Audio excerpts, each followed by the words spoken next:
искусством заработать мне практически невозможно. Потому что работы, которые в коллекции, я их не продаю, потому что они все практически подарены. И эта часть совершенно так сказать, невозможно, исключается. Другое дело мое писание. Ну вот я довольно много пишу, уже лет 20 или 30 пишу, иногда всякие буклеты. Ну, иногда такие какие-то перепадают копейки, кто-то платит, кто побольше, кто поменьше. Вот, за писанину. Но регулярного нету ничего.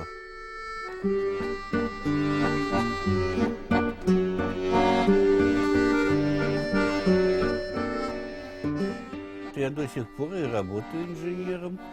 Ну, как бы не совсем инженером, но в области техники, поэтому я не бросил.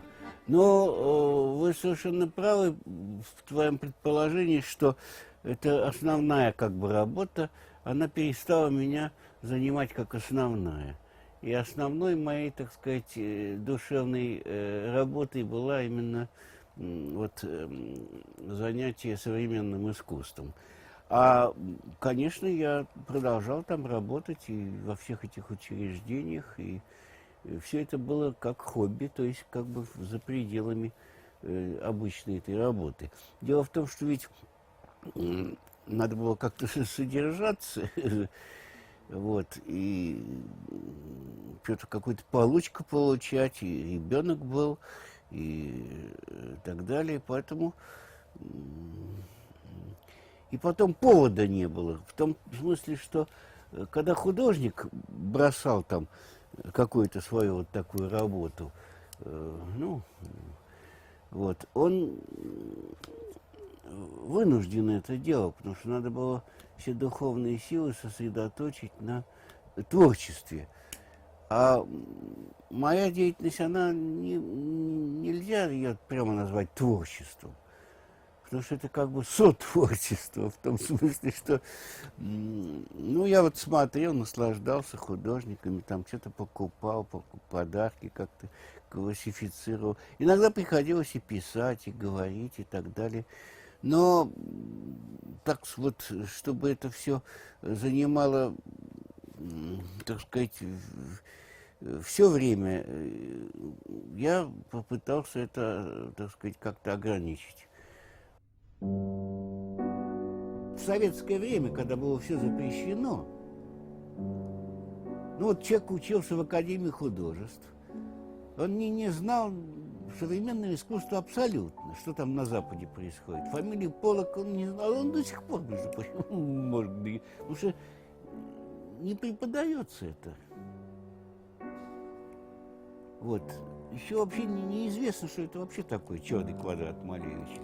Ну, в истории, может, это упомянут, что вот такой был курьез. А вот так вот, чтобы студентам художественного вуза рассказать, как ценность эстетическую, это никто не в состоянии. И вот импрессионисты. Конечно, они сложные. Потому что когда видишь Шишкина и Вазовского, все это вот как бы так чуть ли не с фотографической точностью сделано, и в то же время насыщено каким-то таким содержанием, придуманным как бы, ну вот то да сё, вот, роман какой-то читаешь, там это «Девятый вал», там будто бы Стивенсона какой-то роман. Но и вдруг вот какое-то мутное полотно, мост в тумане, и все, что это такое? Причем нарисовано так плохо, как бы, то есть как бы мутно, не видно рисунка, так все. Вот.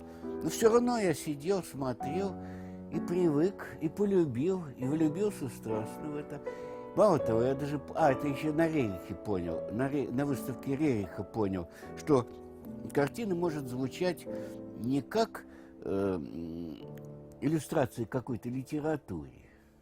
Это я впервые на Рерихе понял. А просто как музыкальный аккорд. Музыку я любил с детства, но я никогда ее не связывал с литературой. Оперы меня даже злили. Я больше любил симфонии, там, квартеты и так далее. Потому что все это размахивание картонными мечами, когда дивная музыка, И вдруг какой-то там мешает мне мужик, выезжает на лошади и машет картонным мячом. Когда там играют там какие-то кларнеты, там фаготы, дивную вязь музыкальную составляют. И с живописью такая же история произошла. То есть я вдруг понял, что все эти вот 9-е валы и последние дни Помпеи, которые я разглядывал там часами, отгадывая, кто куда побежит дальше, кто чей сын там и кто чья дочь, что к живописи это не имеет ни малейшего отношения. А живопись – это вот холст, на который наляпаны несколько красок в различном ритме. И вот они действуют, как музыкальный аккорд.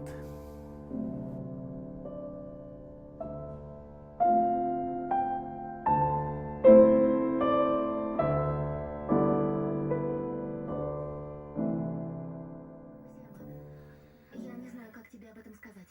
Вот это сына моего работа. Но он, к сожалению, самый уже не живет на белом свете.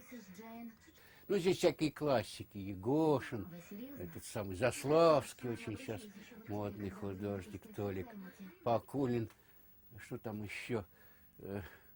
Ершов, он умер, ученик Шагала был и так далее. Лука, один из самых таких у нас тоже интересных острых художников, Валерка Лука. 62-й год, французская выставка в Сокольниках. Там колоссальный павильон этой самой искусства. Эти американцы, они так небольшой сделали, там по одной работе.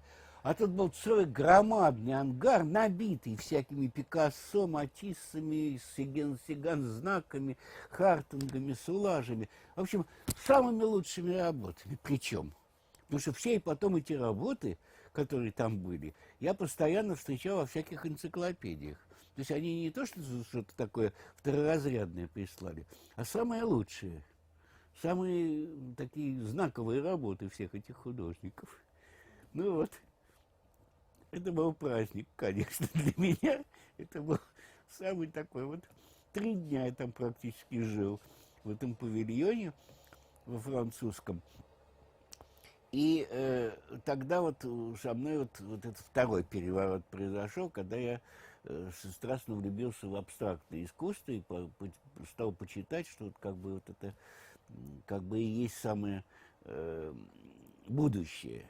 То есть когда искусство освободится от вообще, от какого-то изображения. И художник будет изливаться все свои такие духовные переживания в красках, как в музыке. Ну, я понял, что я ошибся, и история это подтверждает. Но, тем не менее, вот такое отношение вообще к искусству, минутное, может быть, оно очень для меня было тоже важным. Вот потрясающая художница этой сумасшедшего дома и самый рисунок Ленина Никитина. А вот Тимур Новиков ранний-то, еще до классицистического периода. Это из Боровичей, Фалей такой. Ну, это Волгодонский такой философски настроенный человек. Ну, Люсю Воронову, вот это я возил в Пермь, тоже многим нравилось. Ну, я, конечно, должен сказать, что я проявил активность. Это не каждый поедет в Москву на выставку, чтобы смотреть этих всех Пикассо и Сулажей. То есть я отношу к своему, так сказать, к себе в плюс, что я не поленился и не пожалел денег там на эту езду, и времени, и так далее. Вот. Но результат был, конечно, колоссальный. То есть я там подвинулся очень сильно в таком вот отношении к искусству и так далее. У меня есть митьки, и все. Это митьки раннего периода. Флоренский, Семичев, Кузьмин, Тихомиров, Митя Шагин, Кузнецов, Митин. И вот здесь вот я остановился. Вот на этом искусстве, индивидуальном, когда все-таки старыми средствами старой техникой, холст, бумага, там еще что-нибудь, доска, человек мажет, ну, как бы необычно, для меня, во всяком случае. То есть его можно соотнести, в какую-то культуру вписать, но именно как самостоятельную какую-то часть. Вот это довольно трудная вещь. И вот здесь вот, наверное, я немножко похвастаюсь. Мне кажется, что надо иметь какой-то опыт и глаз, чтобы расчухивать вот эту самостоятельность и ценность этой самостоятельности. За будущим что? Ну, уже если 40 тысяч лет назад человек взял в руки кусок там какой-то краски, глины, стал малевать, и малюет до сих пор. Вот я вчера у Заславского был, он мой портрет писал, только что не на стене пещеры и не куском глины, а на холсте и макая кисть в краске, то я думаю, что это будет существовать еще, в общем, вечно, я думаю.